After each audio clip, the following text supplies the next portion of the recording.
All right, thank you so much for staying with us. We now take you all the way to the Center of Unity, where we're still having the same conversation. Eshomomo Imodu and Tijesu are standing by to give us more insight on this particular topic. In Akwana, it's over to you, Abuja. Good morning, Ria, and happy Monday to everyone out there. We're back again this morning to give you insights into our topic this morning. Good morning, Nigeria. Welcome to Monday Morning. All right, let's take it away now. Good morning and welcome again to FCT Brief. On this bright Monday morning, we'll be examining the Electoral Act amendment and the matters arising from recent legislative adjustments, from debates around electoral transparency and result transmission to concerns about voter confidence and institutional accountability. The amended act has reignited national conversations about how best to strengthen Nigeria's democratic process. As preparations for future elections continue, these issues raise critical questions about implementation, trust, and the true impact of reform. To help us understand these developments and their implications for Nigeria's electoral integrity, we are joined by Cynthia Mbamalu, Director of Programs at Yaga Africa, a leading civil society organization at the forefront of election observation, civic engagement, and democratic accountability. She will be sharing expert insights on what the amendment means for voters, institutions, and the future of credible elections in Nigeria. Nice to have you join us this morning, Cynthia. Thank you and good morning. Yeah. Good morning. Let's start this way. One major thing that is in the national discourse is the Electoral Act amendment by the Senate. And the last time it was about electronic transfer of results, and the people, Nigerians seem to be asking for what the Senate is saying, whether what Nigerians are saying. We seem not to have had any word from INEC.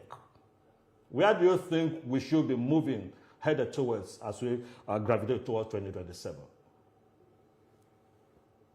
Well, thank you for that important question. And I think the most important point of action is to call on the National Assembly to conclude the process, because you know that when it comes to lawmaking, the Senate and the House of Representatives have the responsibilities to make our laws or amend or review our laws. And so currently the Electoral Act is under review, and there are critical sections that Nigerians believe would promote transparency and credibility of the process.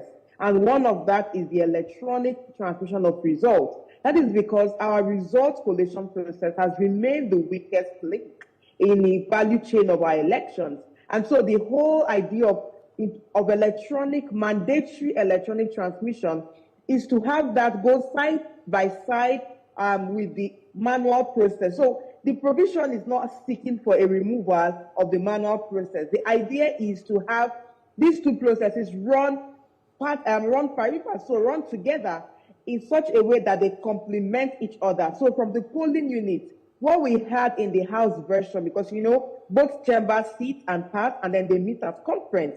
And so the major call is that as they meet at conference now, both chambers have identified members of the Senate and House who be members of this committee, that they adopt the House version, because what the House version of the bill provides is at the polling unit, the presiding officer shall use the beavers to transmit the polling unit result, that is the form EC8A, to transmit it to the IREF and also to the collation process, which includes the data of accredited voters.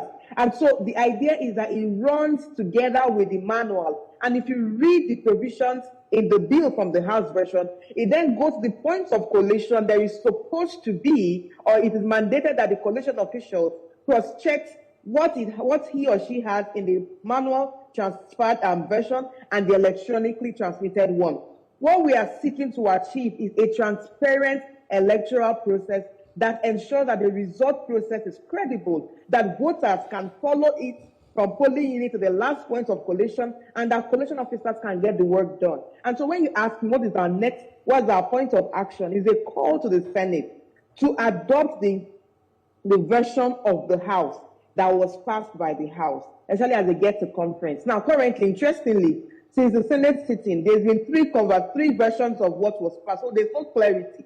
And so, as they plan to have an emergency session tomorrow, Tuesday, is for them to conclude on their votes and proceedings. We need clarity on what version was passed, because we've had three divergent views. One said that they retain what is in the Electoral Act, which basically just gives INEC powers to transmit, which we see is a bit faulty because the Supreme Court had highlighted that what INEC had was in the guidelines. And so we wanted clarity, which is what we're pushing for, the Act to specifically mention mandatory transmission. So that is one version, that they retain what is in the Electoral Act.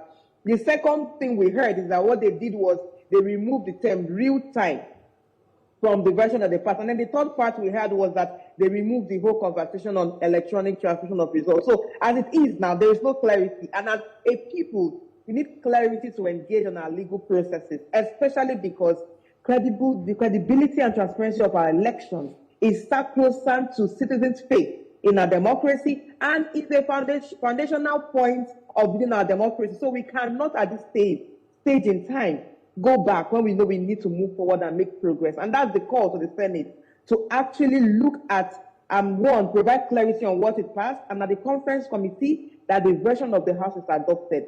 There are other issues that came up also. The downloadable voters card. A lot of voters have been asking that why do we need to register? After registration, we have to go back and queue to collect a permanent voters card. In fact, from the last elections, from data from INEC, about 6.2 million PVCs were not collected.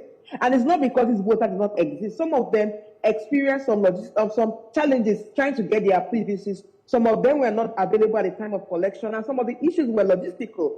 And so there was a provision in the House version, which the Senate also refused, which we are calling the Senate to adopt, providing for downloadable voters cards, so that if you register, you can also go online. If you're not unable to go to the physical collection, you can go online to download your PVCs, and that enables better voter participation and has a likelihood to increase voter turnout, especially for young voters who want to participate but do not have the time and energy to stand in long queues under the sun to get their PVCs. And I think the third conversation is around timelines.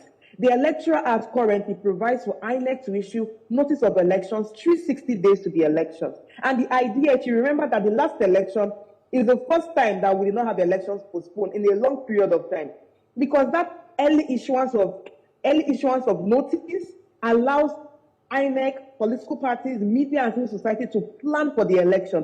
INEC especially, because election is a huge logistical venture, and so INEC needs a long period of time to begin its planning, and also to ensure that every pre-election matter is resolved before the election. So tampering with that 360 days undermines the work that a lot of the INEC had done in the last reform phase, and even CSOs and voters had appreciated the importance of early timeline. And I think it's important for those timelines to be retained the way it is in the Electoral Act, and let the Senate adopt the version that the House passed to just promote transparency and trust in the electoral process.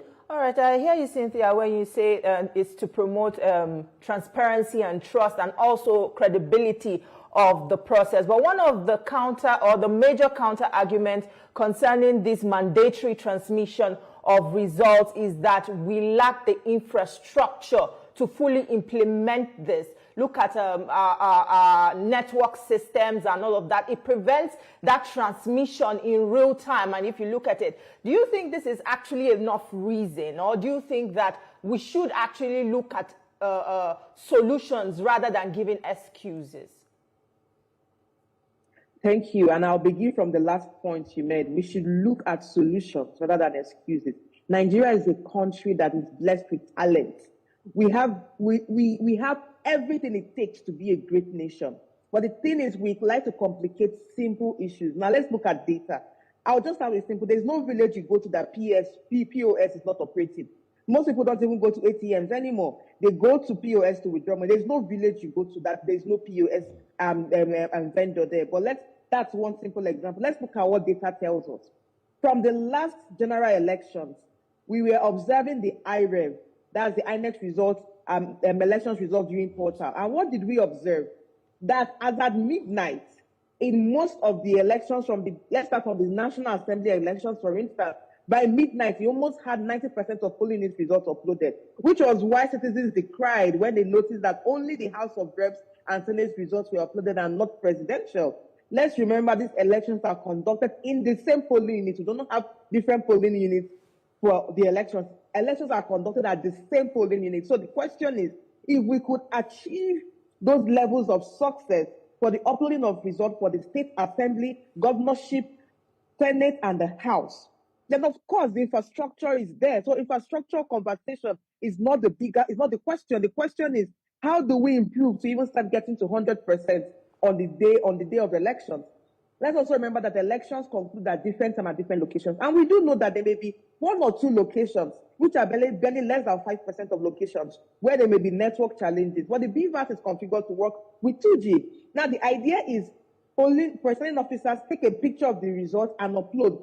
It's just like when you're sending a message. If you're in a place where the network is not strong, it will be hanging. Once you move to a location where the network is strong, it drops or it uploads on the portal. And that is what we saw, that even for locations where they had challenges with network issues, even for us as Yaga Africa, some of our observers are maybe in locations where there are network issues. But how do we get our data? The moment they move, it uploads. And so what we are saying is, we understand that there may be some few locations where there may be challenges, but that is not the reality of every location in Nigeria, because we have a high percentage of network coverage and penetration. What we've seen is that for every election, if you follow Anambra governorship election, on the eve of election, on the day of elections rather, by midnight, about 90% of results have uploaded. In some cases, by midnight, 95% of results have uploaded, and the following morning, we just want to conclude. So the data is telling us that we have the infrastructure to get this done. Data is telling us that previous elections, once INEC officials did the right thing, our results were on the portal and voters could follow through. We've also seen testimonials by some lawmakers, some politicians who had their personnel downloading the results from the portal on election day in previous elections. So we have the infrastructure. And I do believe that it's political mischief for people to begin to undermine Nigerians' capacity just because they want to serve a political interest. Let's stop undermining our capacity as a people. We have the capacity to be a great nation and to set the pace for our continent. And I do believe that if we are serious, we will get the work done. Our focus should be get the law passed, and then we'll focus on INEC to ensure that everything that needs to be done before the election is done. And maybe to just add, there's actually an issue we have with the version passed in the House, because the House mentions specifically IREV. And we do believe that when it comes to legislative drafting, it's good to say IREV and other technological device or the technological platform. Why? Technology evolves. If we limit the law to just IREV, it means in the future, if there is innovation, we will have to go and amend the law. So the way the bill proposes BVAS and any other technological device is more elegant when it comes to drafting, and would require that we also have that IREV or any other technological portal, so that we don't limit ourselves to one technological innovation, because things evolve. But I do believe that this is the way we can go, and we have the capacity as Nigeria to get this done. All right, Cynthia, we'll come back to you very shortly, but let's take this quick break now. Don't go anywhere. We'll still have more for you on the program. Stay with us. We'll be right back. For staying with FCT Brief, now we'll continue our conversation with Cynthia Mbamalu, and we are discussing the Electoral Act Amendment Bill before the National Assembly. Yeah, Cynthia, earlier you cited political mischief, and my question is, some of those things that are being pushed forward by the National Assembly and also some people in the public space is the fact that talking about logistics and the capacity of INEC. I think when we look at technology, shouldn't INEC at this time engage with the NCC, that is the custodian of this technology? Do we have the capacity? And also, when you talk of logistics, which organization is directly responsible providing logistics for INEC? And when you talk of security, we look at those responsible. Shouldn't we be engaging all these people at this moment so that INEC can come out with a front and say, look, based on the advice from XYZ, we have the capacity, because you just talked about 180 days, and which is short, about half the year short of what it used to be. Shouldn't we begin to engage those critical service providers to really know where we are as a people ahead of the 2027 election?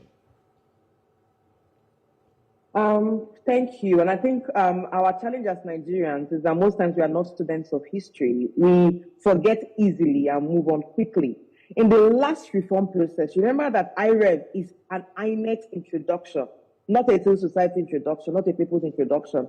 INEC had done a lot of background work when it came to its ability to deploy technology, which informed one, the introduction of the beavers, and then the introduction of IREV. Now, in the last reform process, this was also a debate. In the Ninth Assembly, in fact, one of the things we had fought was the version of the bill the Ninth Assembly had passed was to subject INEC's powers to deploy, to leverage, to upload results to NCC's approval. And we have fought against that and said we cannot subject a constitutionally created institution power to a legislature and to an institution created by an act of the National Assembly.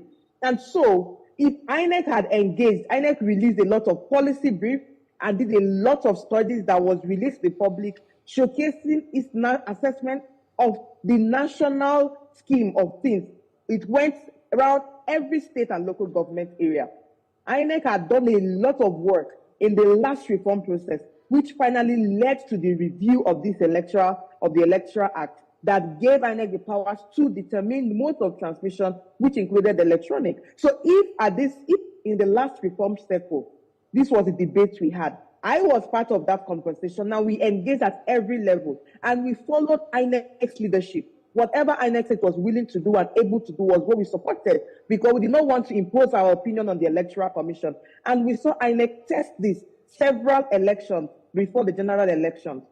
And so the whole conversation on why we are here, it also means that our lawmakers do not look at previous reports from their previous assembly, and some of them were in the Ninth Assembly. So sometimes I'm also worried that do we forget easily as a people, or do we just like to act like we do not know things or we do not remember things? This is not a new conversation. We've been back and forth in the last reform process that finally led to the amendment of the Electoral Act that gave this electronic transmission of results, that gave INEC the discretion to determine the mode of transmission of results. So that's one. The second on the timeline, I'm glad you mentioned the challenge is 180 days. We've seen fault in 180 days, and this was a proposal that INEC led in the last reform process. Remember that when it comes to electoral reform, INEC presents its own proposal. This was also part of what, in this reform process, timelines were not even part of INEC's proposal because we believed it was a done deal and it worked for us as a people. INEC had made this proposal because it had learned from previous elections that if you do not have sufficient timing, logistics will not be properly planned because they don't rely on one company for logistics. They rely on several entities. You know how big our country is. You need vehicles, you need boats in some locations. Some places you need to airlift materials because of some locations are hard to reach when it comes to transportation. And so the sufficient time you need enables INEC to plan properly. It ensures that parties conclude their primaries on time, and we are certain on which parties are going to make it on the ballot paper. I remember we print ballot papers. Different ballot papers are printed for different elections, and they are all color-coded to limit manipulation. And now we are now printing our ballot papers in country. And so INEC has done a lot of its work in the last reform process and made these proposals for timeline. Civil society just stood behind INEC, and we pushed for the amendment of the law based on the proposals from the Electoral Commission. And then some of them were based on our observation. And so this is not a new conversation. And I just wish we remain a people who would look back, understand what the history is, and work ahead of it. And so, yes, I do believe that we need sufficient timeline for the planning of the elections, for the primaries to be conducted and concluded with, for pre-election litigations to be concluded with or almost concluded with before the election, so there's certainty on which parties or which candidates are contesting. Thank you for mentioning security, because security also needs to plan. Election security has its own peculiarities, especially because we're dealing with multiple security challenges currently as a nation. So you do not expect security agencies to start working round the clock within 180 days. There's sufficient planning and sufficient timeline for the security agencies to begin their several consultations and reviewing its security architecture for the election, which is why we said 360 days worked. We saw the benefit in the last election. We saw that was an election that was not postponed. Remember 2019, we woke up to an election postponed. Why? because some materials had not gone to places. Funding had not been released adequately for the Electoral Commission. And so why do we want to go back to 2019 or 2015 or 2011 when we saw that 2023 was the first time elections date meant that elections happened on that date? And the plan is that every third Saturday of February in the elections year, we will have our elections conducted. Let's also remember that the Electoral Act 2022, the last amendment, made it compulsory that INEC receives its funding for elections 360 days. It's going with the timeline so that at least by 1 year to elections, the funding has been released and the notice of election has been released. That way we're planning better for our complex, for the complex logistics planning that needs to go into adequate elections administration. Right. Honestly, I do believe that our Senate, they care about our democracy. They will listen to this conversation and engage it from a neutral point of view without political sentiments clouding their judgment. All right, Cynthia, still on this concern about timing, even if this Electoral Act is, finalized and is being passed fully now and, assented to, one issue about it is the implementation. They feel that it's too close a time to the election, and see all the issues that you raised concerning the timelines. Do you think that this is quite an issue that the National Assembly should also consider in amending the Electoral Act when necessary? Because, it's always done very, very close to elections, and it always, hampers on the implementation of it and also testing and all of that. Thank you. I really wish our National Assembly would understand the importance of prioritizing national issues and less politics. We spent the last year doing a lot more politics, the campaign and what have, rather than getting the national issues done. National Assembly has an opportunity to conclude this process in February, and I'm glad the Senate is reconvening an emergency session tomorrow. I'm hoping that what they want to look at is how to clearly conclude their votes and proceedings so that the conference committee can harmonize.